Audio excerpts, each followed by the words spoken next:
गोविंद पारिक में आज हम फिजियोलॉजी वाला जो पॉइंट है वो स्टार्ट कर रहे हैं 158 पेज नंबर से। पहले इसमें क्या बताया गया, resting membrane potential is -65 MV to -95 MV। Then serum क्या होता है हमारा, प्लाज्मा माइनस फाइब्रिन को हम बोलते हैं सीरम, इसको आप हाईलाइट कर सकते हैं। नेक्स्ट है myeloid tissue or red bone marrow और लिम्फोइड टिश्यू हमारे लिम्फ नोड, थाइमस और spleen. Formation of blood important है, ये एक बार क्वेश्चन आया हुआ है कि इंट्रायूट्राइन लाइफ में कब स्टार्ट होगा ब्लड फॉर्म होना बच्चे में, तो start from 3rd week of intrauterine life. Intrauterine life की 3rd वीक से स्टार्ट होता है ब्लड बनना। बनता किससे है, 3rd वीक से लेके 3rd मंथ तक इंट्रायूट्राइन की बात कर रहे हैं, तो इंट्रावेस्कुलर एरिथ्रोपोइसिस होती है। तो हाईलाइट करना RBC forms in mesoderm of yolk sac, यानी जो यॉर्क सैक है उसकी मीजोडर्म बना रही है आरबीसीज, कितने, 3rd वीक से लेके 3rd मंथ तक। नेक्स्ट हाईलाइट करना 3rd मंथ टू 5 मंथ, 3 से लेके 5वें महीने तक हिपैटिक फेज बोलते हैं, मतलब जो आरबीसीज हैं वो लीवर या फिर स्प्लीन बनाता है। फिर नेक्स्ट हाईलाइट कर लीजिए 5 मंथ ऑफ इंट्रायूट्राइन से लेके लाइफ ऑनवर्ड, जब तक वो बड़ा होता रहेगा तब माइलॉइड फेज होता है, यानी जो आरबीसीज है वो कहाँ बनती है, रेड बोन मैरो में। और पोस्ट नेटल एरिथ्रोपोइसिस लिखा ही है रेड बोन मैरो से होती है हमारा। तो ये इंपॉर्टेंट है, आपको फॉर्मेशन ऑफ ब्लड पता होना चाहिए, कब स्टार्ट होगा, कितने से कितने क्या बनाएगा, और फिर कुछ लीवर कब और स्प्लीन कब बनाते हैं, रेड बोन मैरो कब बनाती है। नेक्स्ट है over the age of 20 years red bone marrow can be found in only flat bone, this is cranium, cranial bone, ribs, sternum, vertebrae, pelvic bone, and in upper end of the long bones like humerus or femur. The ratio between fat cells or blood cells is 1:1. Ratio between the myeloid or erythroid tissue 3:1. Next highlight करना RBCs are destroyed in spleen and also in liver and bone marrow. तो spleen में भी destroy होती हैं, थोड़ी बहुत liver में भी और bone marrow में भी। 10 to 20 mg iron is consumed per day by an average individual। फिर हमारा आता है ग्रेनुलोसाइट्स, जो हमारी WBCs होती हैं, दो तरीके की होती है ना, व्हाइट ब्लड सेल ग्रेनुलोसाइट और ए ग्रेनुलोसाइट। ग्रेनुलोसाइट में हमारा आता है neutrophils, eosinophils and the basophils. A granulocyte में हमारा याद रखना MLA, M L और A, मतलब A का मतलब ए ग्रेनुलोसाइट कौन सी है, M और L, यानी मोनोसाइट और लिम्फोसाइट आपने हाईलाइट किया। नेक्स्ट है हमारा conversion factor of prothrombin into thrombin, जो जैसे किसी को जब इंजरी हो जाए, तो ऐसा तो नहीं है कि हर किसी को तभी के तभी आप जो मेडिकल केयर प्रोवाइड कर देते हो। कई बार क्या होता है, इंजरी हुई उसके बाद खुद ही ब्लड आना बंद हो जाता है, तो हीमोस्टेसिस जो है हमारी बॉडी खुद अचीव करती है। तो जो ये प्रोथ्रोम्बिन से थ्रोम्बिन बनना है, ये किन फैक्टर पे डिपेंड करता है, एक तो फैक्टर नंबर 10 पे, 5 phospholipid from the platelet and the calcium. ये आपको पांचों फैक्टर, मतलब चारों फैक्टर पता हो किन पे डिपेंड करता है प्रोथ्रोम्बिन का conversion into the thrombin. Next है हमारे कोएगुलेशन फैक्टर, टोटल होते हैं 13।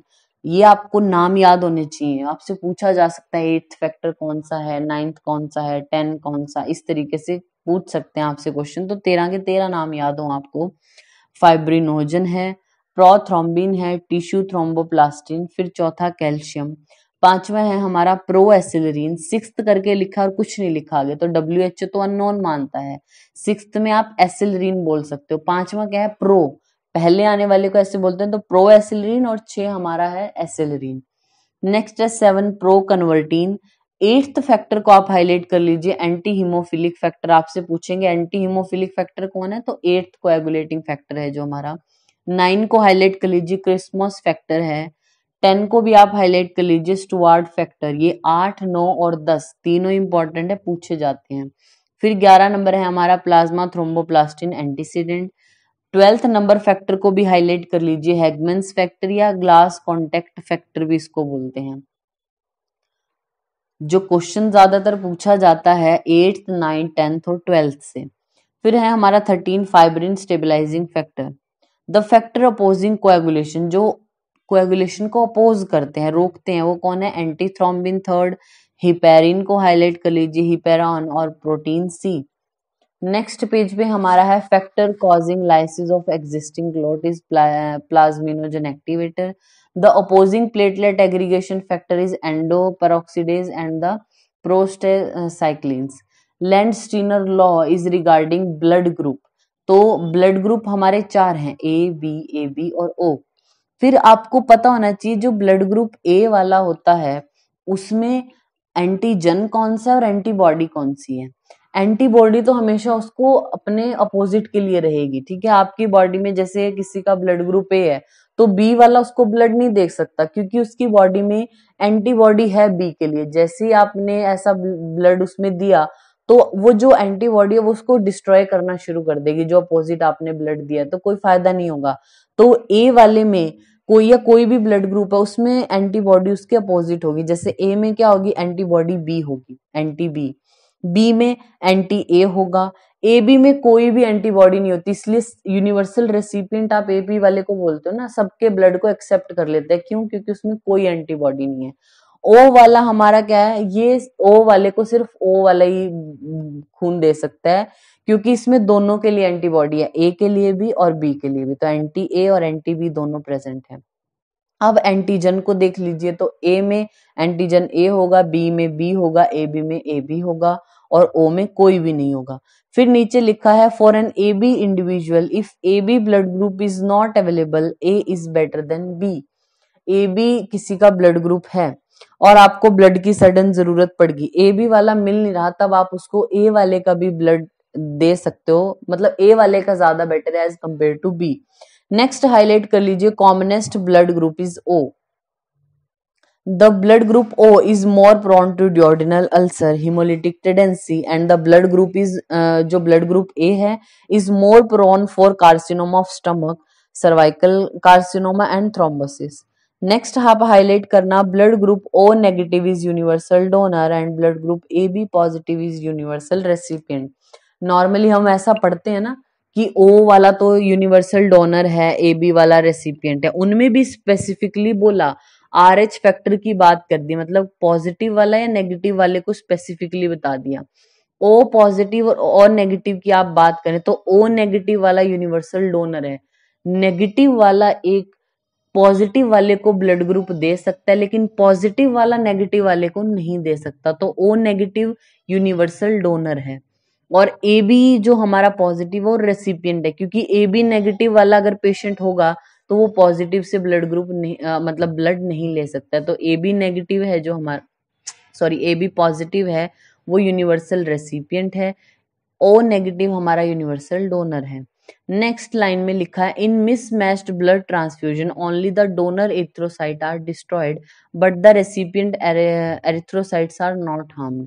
जैसे अब कोई पेशेंट है, ए आपका पेशेंट है, उसने 20 से आप उसको ब्लड ट्रांसफ्यूज कर रहे हो, तो ब्लड ट्रांसफ्यूजन अगर सही नहीं हुआ, मिसमैच्ड हो गया, तो ए वाले की जो आरबीसी है उनको हार्म नहीं होता, जो आपने बी वाले की जो ब्लड ग्रुप जो ब्लड उसको ट्रांसफ्यूज किया है उसकी एरिथ्रोसाइट डिस्ट्रॉय होना शुरू हो जाएंगी।